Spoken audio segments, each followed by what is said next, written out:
Hi, this is kind of a broad spectrum response from an interesting piece of wisdom I've heard passed out, around a lot recently. This is, of course, in reference to the game Machinecraft. I've seen this on their forums, and their forums are salty like many small community games. But I've also heard this iterated in meeting servers, which is kind of, I don't know, not necessarily ironic, but I guess irony qualifies, but moreover, it's just amusing. Um, the phrase is, if I haven't already stated, combat is broken. This is, of course, kind of depending on your taste, what you expect, what you like to play, etc.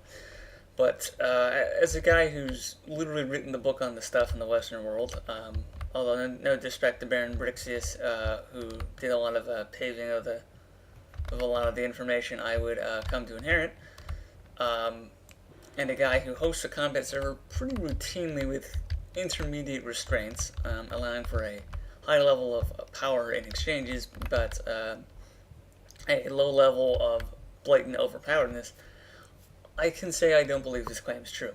And in fact, I want to go on my way to state this because this is kind of, I feel like, something that's been growing in statements, which is funny considering G2 not too long ago just installed the speed limit, which, when you consider velocity-based damage multiplier, is actually a help to fast-paced robots in the long run, and I know that sounds insane. And recently eliminated torso stacking, which was absolutely abysmal and shouldn't have existed in the first place, being a pretty blatant exploit with no real trade-off. I mean, technically, weight is a trade-off. You want to go a very certain high speed, or you want to, do X or Y. But long term, I don't think that stops anyone from actually torso stacking becoming blatantly overpowered. And I am under the impression that underneath the new health system, there are still exploits that need to be patched. In fact, I have confirmed at least one method of adding health without adding bodies or collision size to a mech. I will not obviously disclose this information because that would be incredibly stupid and irresponsible, but if you doubt me, I might be able to reach you in PMs or something, assuming I can trust you not to outright abuse the information. I have seen this exploit, in fact, used extensively in battle servers. Not frequently, but extensively. When it shows up, it's pretty goddamn bad. And in fact, I generally don't try to kick or ram people underneath any circumstances in my server. Recently, I'm considering kicking people if they have like a 100 something bodies mech that just lags the crap out of the server host for absolutely no reason other than being a Chinese dragon or whatever. But I actually had to ban someone a while back because they were using this exploit, or at least some variant of the exploit, and it was so phenomenally bad. Oh my god. I don't say anything when it happens. I just sit down, I play the game, and I play my best, and I see if there's any strategy I can use to outwit them. Because just because you have an HP exploit doesn't mean that you can land as many hits as your enemies if they're smarter or better tactics than you. It doesn't mean that they have better tools than you, and it doesn't mean that they're necessarily guaranteed to win. In fact, I have seen the exploit overcome by powerful machines and outright beaten, although it was probably the single most powerful machine I know of, and goddamn, I literally sit at the center of this storm.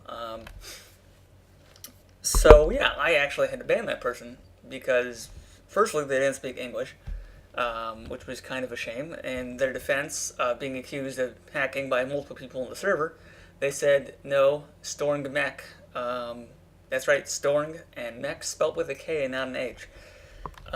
They were a Japanese player, none that I know of, and I really wouldn't hold it against them, but we had regulars who get their asses spanked pretty routinely in the server, but show up to fight for fun anyways, complaining, outright calling him a hacker, whereas normally if there's a huge difference in power, they only declare, oh, he bot, and growing very concerned over the fact that literally a single Japanese pilot had just killed the entire enemy team repeatedly for the entire duration of an entire death match, a long death match at that, without dying even once. And as a matter of fact, I was on the team opposing him, and I can tell you there was something wrong with that because I skewered the dude on pikes repeatedly, stabbing him for massive amounts of melee damage, ramming the blade through any major parts I could think of, and repeatedly shot the crap out of him in a ratio that is outright shameful to the pilot of the mech. But he did not crumble, and in fact, nothing even broke off his freaking neck. I have done battle with even giant stone fortresses of 100 miles per hour or 100-kilometer-an-hour speed limits, and I can tell you, even fighting against that level of HP, you don't see that. So I feel very confident in these. In fact, I feel overwhelmingly confident in the statement that there are indeed exploits I have seen. 4 occasions I can definitively say they were used without a shadow of doubt in my mind, and that is trying to view things rationally, skeptically, and hesitantly, with some sort of scientific method. And unfortunately, I also have multiple close friends who have analyzed things, make sure it's not like weird ping or weird bot design or anything. That can also corroborate my story that this is almost certainly, if not certainly, going on. Now, even in light of this, I have seen it definitively on 4 occasions. That's not so bad considering how many corpses I stack to the ceiling every time the server is up. In fact, how many people enter, leave, come back with new bots repeatedly, etc., die and all that. That's a pretty damn small ratio.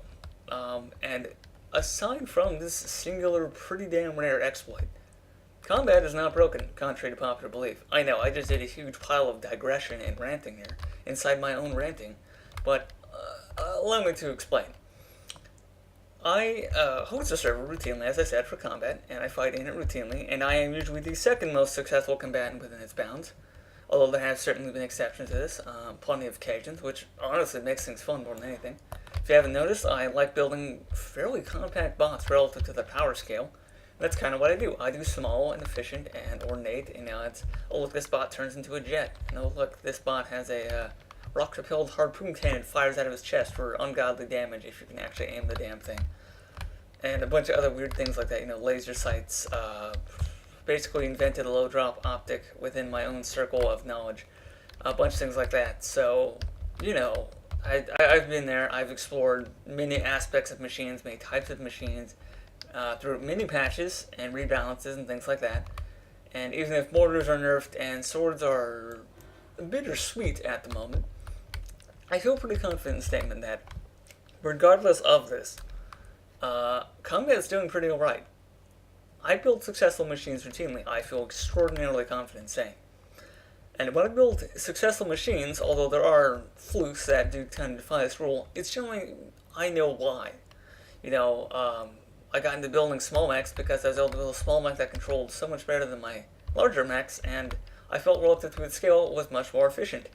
And in fact, it was. I got into building mechs because I found that when you slap a jetpack on an accelerated walker, you actually gain extreme verticality that gives you a great advantage against tanks, ground fire that's supreme against against air, although it is not, by no means perfect or convenient given how far aircraft tend to hide in the stratosphere, and many other aspects I have come, and I've built success not on being big, not by being meta per se, but making sure I have a wide array of tools I am equipped with, making sure I have minimal moving parts when needed be. I have a heavy hull for maximum energy and health content. I plate armor on my machines if you haven't already noticed. And these are all things that, given the experience and the time to think about, you can quantify and you can explain why a bot is successful. This is kind of where paying too much attention to the salt is probably the base of this entire fact this even needs to be a response in the first place.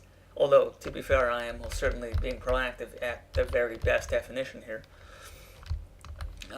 But, at the risk of sounding disrespectful, when people tell me combat is broken, all I can say is get good. And that is most certainly an arrogant response in so many regards. But, I've spent something like 900 plus hours in this game building almost exclusively combat robots.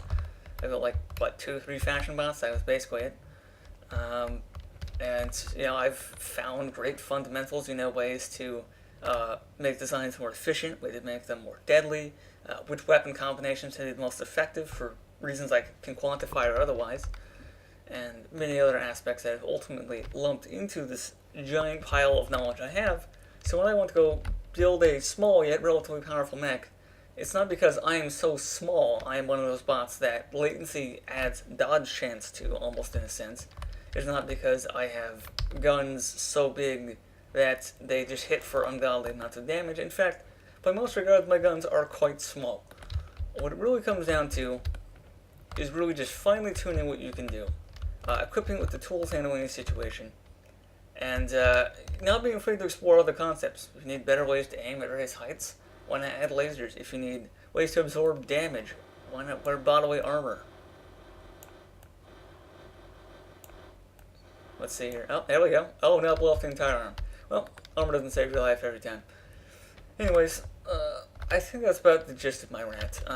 Maybe people are going to be salty, maybe people are going to be mad, and well, I will say that there are, firstly, exploits, as I've already mentioned, but secondarily, some things that are pretty cheese, just as there's some things that are pretty weak in this game's complex balancing. I don't think it's broken. In fact, I don't think it's currently even in need an alteration. And I know that sounds bizarre to say after my rant here, but honestly, I think combat's doing good. Cannons are the meta. Cannons of some sort. Give or take mortars, they fucking suck. But maybe you'll say tank guns are the meta. Tank guns aren't the meta. Tank guns, they bypass shields, and they bypass sword deflection. But honestly, in limited energy environments, sword deflection nukes your opponent's energy and is actually an advantage to shoot the crap out of their swords. Missiles are useful, although highly specialized. Swords are a must-have implement for absolutely counteracting melee, if nothing else.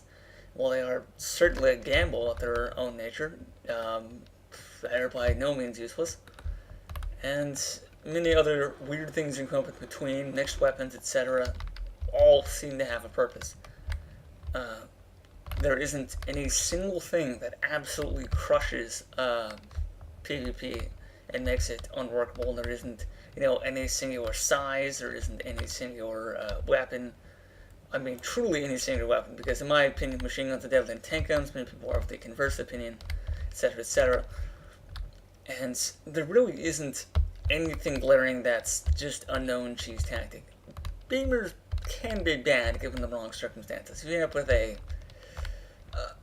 higher than low spec environment, someone builds a giant brick with ungodly energy capacity and they slap an absolute pile of 16 10 damage meters where the hell they manage to squeeze into the thing without nuking their own energy. They can hit for incredible amounts of damage.